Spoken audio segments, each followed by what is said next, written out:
Assalamualaikum warahmatullahi wabarakatuh.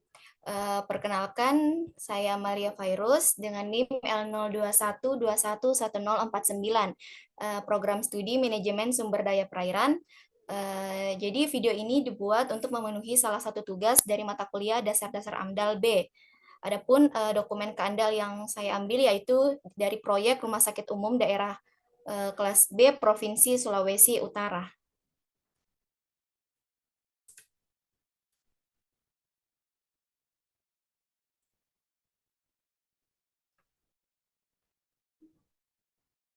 Baik, langsung saja ke materinya, yaitu yang pertama ada lokasi, tapak, dan tata letak.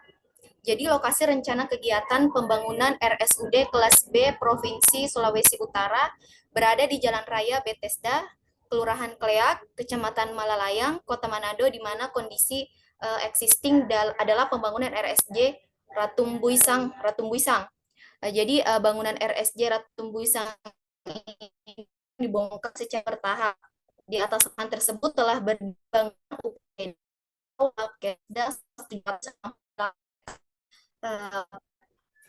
jika atas batasi rencana kegiatan yaitu sebagai berikut, yaitu ada di sebelah utara.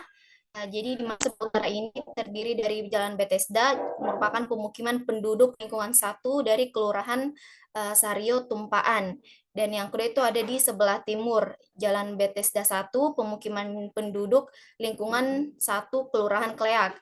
Kemudian di sebelah selatan itu merupakan Jalan Teluk Banten, merupakan pemukiman penduduk dengan dua Kelurahan Kleak. Dan yang terakhir yaitu sebelah barat merupakan pemukiman penduduk lingkungan satu Kelurahan Kleak.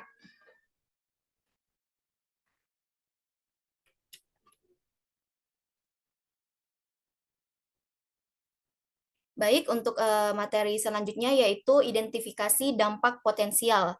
Jadi identifikasi dampak potensial ini dimaksudkan untuk mengidentifikasi seluruh dampak lingkungan hidup, baik primer dan dampak turunannya yang secara potensial akan timbul sebagai akibat adanya rencana kegiatan. Jadi sumber informasi untuk mengidentifikasi dampak potensial ini yakni adalah ada deskripsi rencana kegiatan, gambaran rona lingkungan hidup awal, kunjungan atau pengamatan lapangan atau observasi di sekitar proyek, serta rapat konsultasi publik dengan wakil masyarakat dan para pemangku kepentingan atau stakeholder di sekitar lokasi sesuai dengan prosedur yang tercantum dalam Peraturan Menteri Negara Lingkungan Hidup Nomor 17 Tahun 2012 tentang keterlibatan masyarakat dalam proses AMDAL dan izin lingkungan. Baik, materi selanjutnya yakni komponen kegiatan penyebab timbulnya dampak.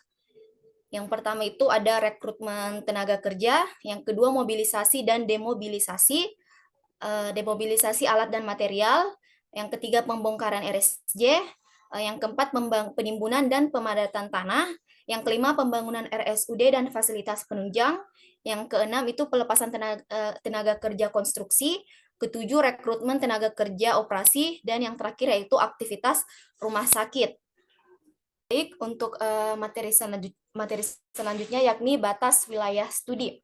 Jadi penentuan batas wilayah studi ini disesuaikan dengan karakteristik aktivitas dan besaran dampak kegiatan yang diperkirakan itu timbul serta jangkauan atas atau penyebarannya.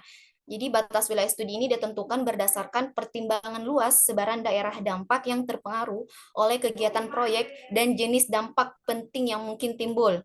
Nah, batas wilayah studi ini merupakan batas terluar dari hasil tumpang susun atau overlay, ya, batas proyek, ekologis, sosial, dan administrasi. Nah, selanjutnya penentuan batas wilayah studi ini untuk kegiatan pembangunan RSUD itu Provinsi Sulawesi Selatan dapat diuraikan sebagai berikut. Untuk next slide-nya. Jadi batas wilayah studi yang pertama itu merupakan batas proyek, di mana batas proyek ini merupakan ruang di mana seluruh komponen rencana kegiatan ini akan dilakukan, termasuk komponen kegiatan tahap prakonstruksi, konstruksi, dan pasca operasi yang meliputi tapak proyek dan di dalamnya itu termasuk fasilitas pendukungnya. Yang kemudian itu ada batas ekologis. Jadi batas ekologis ini ruang terjadinya sebaran dampak-dampak lingkungan dari suatu rencana usaha dan atau kegiatan yang akan dikaji mengikuti media lingkungan masing-masing, seperti itu ada air dan udara. Nah, sebaran debu dan kebisingan ini diperkirakan akan menyebar pada radius kurang lebih 250 meter dari lokasi studi. Nah, yang ketiga yaitu ada batas sosial. Nah, batas sosial ini merupakan ruang di sekitar rencana usaha dan atau kegiatan yang merupakan tempat berlangsungnya berbagai interaksi sosial yang mengandung norma dan nilai tertentu yang sudah mapan. Jadi termasuk sistem dan struktur sosialnya sesuai proses dan dinamika sosial suatu kelompok masyarakat. Nah, selanjutnya yaitu ada batas administrasi. Jadi batas administrasi ini merupakan wilayah administratif terkecil yang relevan seperti desa, kelurahan, kecamatan, kabupaten, dan provinsi.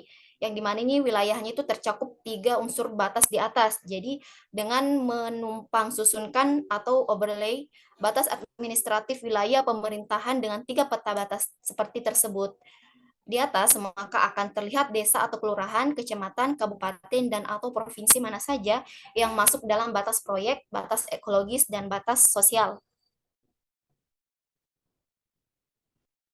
Baik, sekian dari presentasi mengenai dokumen keandal.